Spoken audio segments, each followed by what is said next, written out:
Koneksi antar materi, perjalanan pendidikan nasional.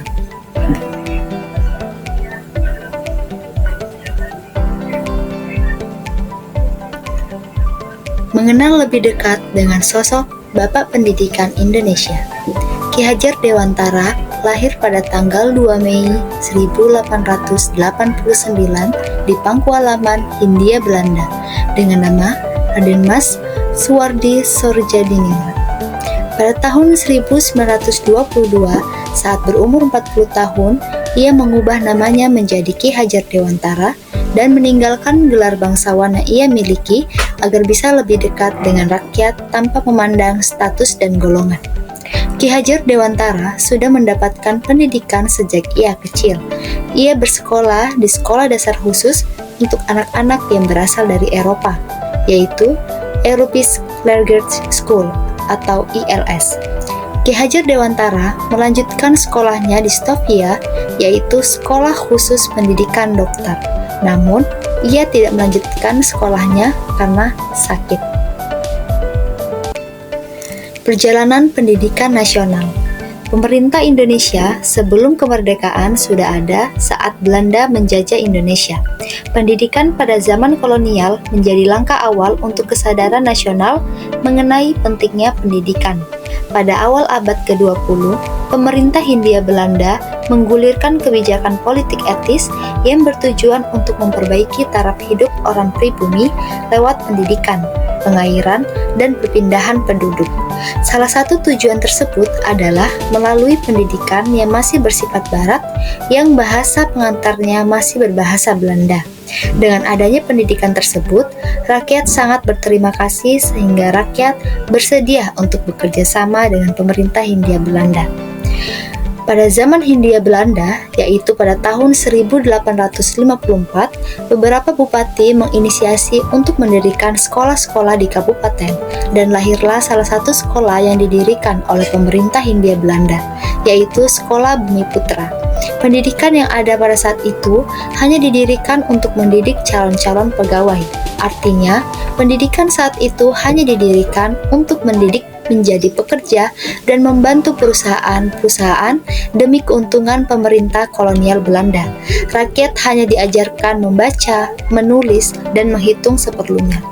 Kemudian pada tahun 1920, lahirlah cita-cita baru untuk perubahan radikal dan pengajaran. Cita-cita baru tersebut menjadi gabungan kesadaran dan kultural kebangkitan politik. Keinginan merdekanya nusa dan bangsa menjadi jaminan kemerdekaan dan kebebasan kebudayaan bangsa yang menjadi pokok sistem pendidikan dan pengajaran. Sehingga pada tahun 1922, Ki Hajar Dewantara mendirikan Taman Siswa di Yogyakarta yang menjadi gerbang emas kemerdekaan dan kebebasan kebudayaan bangsa. Proses pembelajaran Taman Siswa yaitu guru membelajarkan materi pelajaran yang ditambah dengan pendidikan kebangsaan dan budi pekerti. Taman Siswa hadir sebagai jiwa rakyat untuk merdeka dan bebas. Maka dari hal ini dapat dilihat pada saat itu terdapat keinginan bangkit dari keterbatasan dalam pendidikan dan keinginan adanya merdeka dalam belajar. Kemudian, pendidikan pada awal kemerdekaan diupayakan untuk dapat menyamai dan mendekati sistem pendidikan yang maju. Hal ini ditandai dengan kurikulum yang banyak mengalami perubahan, sekolah yang banyak didirikan, dan siapapun memiliki hak untuk belajar.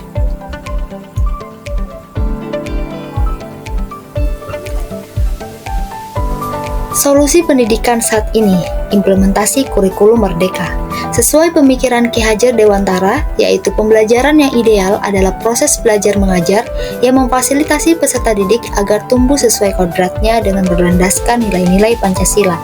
Peserta didik diberi kebebasan belajar sesuai minat dan bakatnya, berpusat pada peserta didik dan guru yang berperan sebagai fasilitator.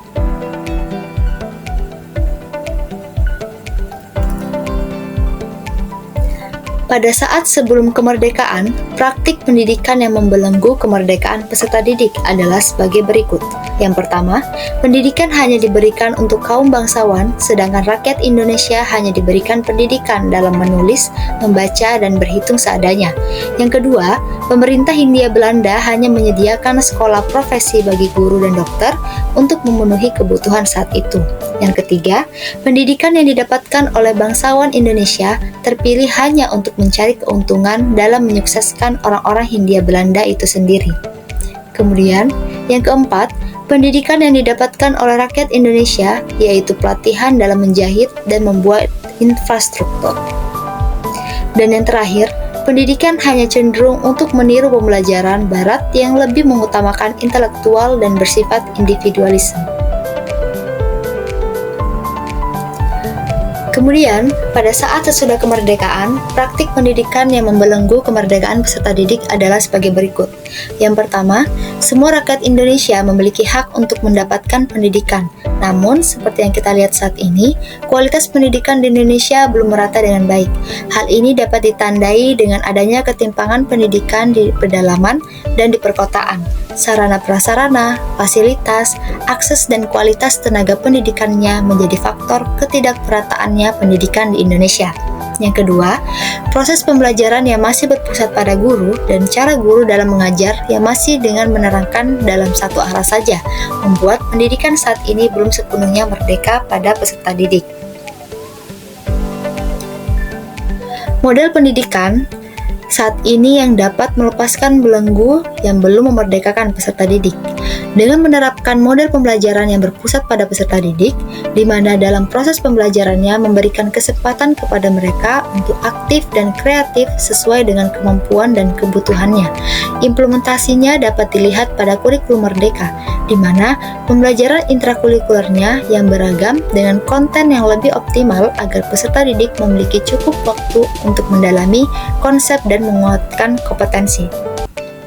Kurikulum merdeka diharapkan dapat menjadi jalan dalam membangun pendidikan yang memerdekakan, di mana peserta didik belajar dengan antusias, ceria, sesuai dengan minat dan bakatnya di tengah suasana pembelajaran di sekolah yang selama ini monoton dan kurang menarik bagi peserta didik.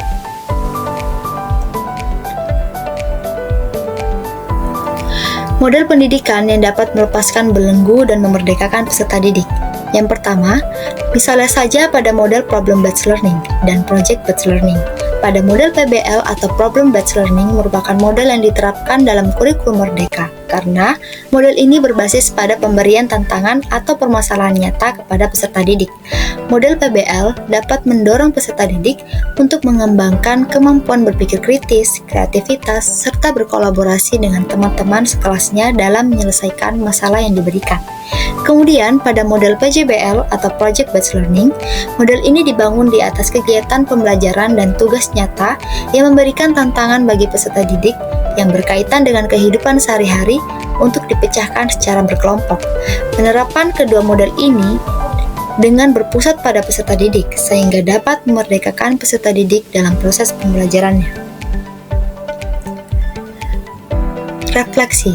Yang pertama, setelah saya mempelajari topik ini, saya dapat menambahkan wawasan baru mengenai bagaimana sejarah perjalanan pendidikan nasional di Indonesia dari sebelum kemerdekaan hingga sesudah kemerdekaan. Yang kedua, saya dapat mengetahui pengaruh pemikiran-pemikiran Ki Hajar Dewantara yang berperan penting dalam pendidikan saat ini. Yang ketiga, saya dapat belajar untuk menjadi guru yang profesional dengan menerapkan pemikiran-pemikiran Ki Hajar Dewantara yang dapat menuntun peserta didiknya sesuai dengan kodratnya. Siapa saya saat ini? Saya adalah seorang calon pendidik yang akan menjadi guru profesional di masa yang akan datang. Saat ini, saya sedang mengupayakan untuk mewujudkan cita-cita tersebut dengan bersungguh-sungguh dalam belajar, agar bisa menjadi guru yang berkompeten dan berkapasitas dalam menerapkan proses pembelajaran yang sesuai dengan kebutuhan dan karakteristik peserta didik untuk dapat menjadi pribadi manusia yang berbudi pekerti, mandiri, dan merdeka. Terima kasih.